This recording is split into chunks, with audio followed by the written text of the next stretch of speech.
Hi, grade 4. This week we're going to be thinking a little bit about how do I know which operation to use when I'm trying to solve a problem. Throughout a lot of the year so far, you've known which operation to use because of the unit that you've been studying within your class. So, for example, maybe your teacher gave you, you were in the middle of a multiplication unit, and so you knew by looking at these numbers here that you had to take 152 and you had to multiply it by 6. Or maybe you're in the middle of a division unit and you knew that you had to take 152 and divide it by 6. Maybe you're in the middle of an addition problem, and so you needed to do 152 plus another 152. Often as math teachers, we might get into this habit of helping you learn something by practicing something over and over again.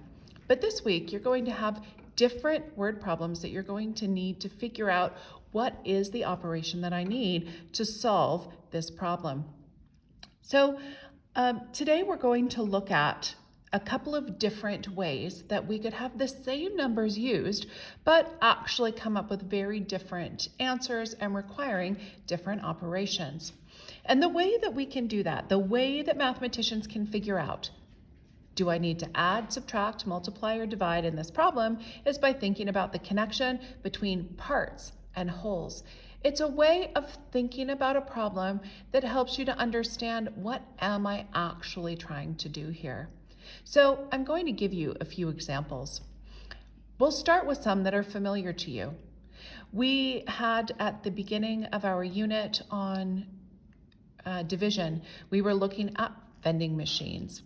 And we were thinking about vending machines in relation to filling them up with either 6 flavors of juice or 6 packs of water. So let's take a look at what might that look like if we were going to think about that in terms of a whole part relationship. Now, if I'm thinking that I have 152 spaces in my vending machine, that's the whole. I'm not going to get more than 152 because my vending machine only has 152 spaces. So I know that I'm dealing with a whole, and then if I'm trying to figure out if I have 6 flavors, how many of each flavor will go in? Well, then I know that I'm trying to divide it up into 6 parts. And I could model that pretty much like this. Remember, all of our parts when we're thinking about multiplication and division need to be equal parts. So if I'm thinking about 152 spaces in my vending machine and I'm trying to fill that up with 6 different flavors. Maybe I have orange juice and I have apple juice and I have mango juice, but I know that there are 6 of them altogether. What I don't know is how many of each flavor will I have? Maybe I should have put the question marks there. That kind of problem is a little bit different from the other kind of problem that we had, the other kind of division problem that we had. The other kind of division problem we can still think about in terms of a connection between the parts and the whole. Again, if we have a vending machine that has 152 spaces, and I'm filling that up with 6 packs of water, I know that I'm going to have a 6-pack and a 6-pack, and I'm going to have a bunch more 6-packs, and I'm going to have some other 6-packs here at the other end. I know I'm dealing with 6-packs. What I don't know is how many 6-packs am I dealing with? And we can model that by showing a dotted line here that shows us that, look, we know we need some 6-packs to fill it up, but we don't know how many 6-packs of water we need to fill that up. Both of these problems are problems that relate to division. You would need division for both of them, and the equation for both of these problems would be 152 divided by 6. These are very different problems from a different one that would be, look, I have 6 vending machines. I have a vending machine and then I have another vending machine, and then I have another vending machine. In fact, I have 6 vending machines in total. They all, even though my model is a little bit off, we can imagine that they're all exactly the same size. And I know that each vending machine has 152 spaces in it. If I have 6 vending machines and each vending machine has 152 spaces in it, then the question that I might ask, and maybe you're thinking about this on your own, can you think about what question I might ask here? The question that I might ask is, how many spaces are in 6 vending machines? This is one vending machine. It's a part of the whole that we're looking for. In fact, I have 6 of those parts, and I know that each part has 152. So I know here that my equation is going to need to be 152 times 6. So when we know the whole, and we're trying to figure out how many parts, or how many in each part, then we need to use division. Okay, so that is for, we know the whole,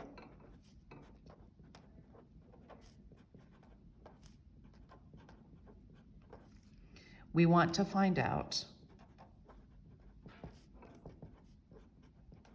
how many parts. Whoops, I'm going off the page here. How many parts, or how many in each part.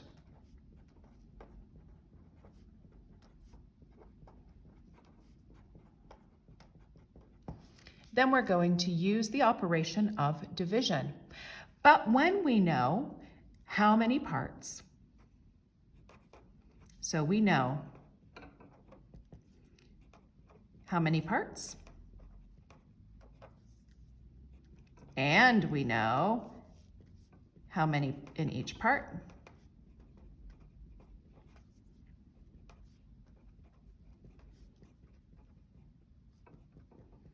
then we're going to use the operation of multiplication.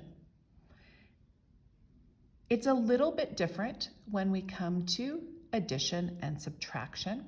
And so we're going to think about this one in a slightly different way. If I have the problem, I have 152 bottles of juice in my vending machine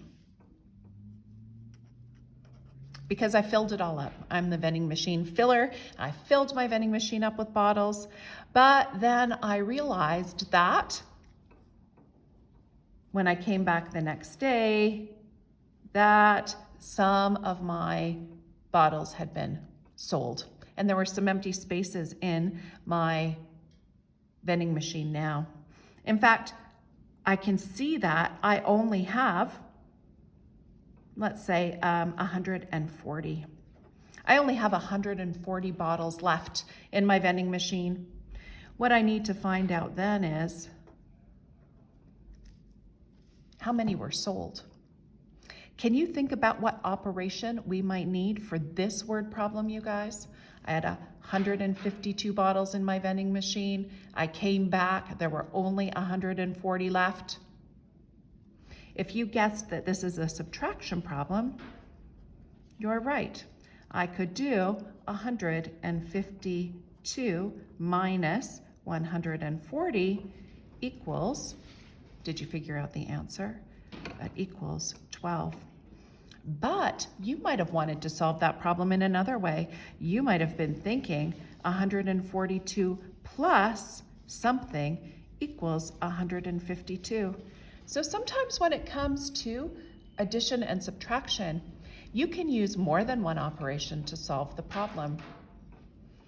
Another way, though, that we might think about this is if I had 140 bottles in my vending machine, and then I put in 2 more 6-packs. Can you think what question I'm going to ask now? The question I could ask would be, how many bottles are there now altogether? Can you think about what operation or operations I might use to solve this problem? To solve this problem, whoops, sorry, you didn't know 152. I need to cross that out. That was my question. I had 140 bottles and then I put in 2 more 6-packs. What we're trying to find out there is the whole. So we have the parts. We're trying to find out the whole. And so in this case, we could do 140 plus 6 plus 6, or we could do 140 plus 6 times 2.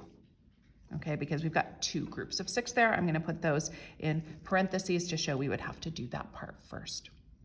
So grade 4 today, as you're thinking about solving these problems, I want you to be thinking about this connection between parts and wholes. Do you know what the whole is and you're trying to figure out how many parts or how many in each part? Or do you know how many parts and how many in each part?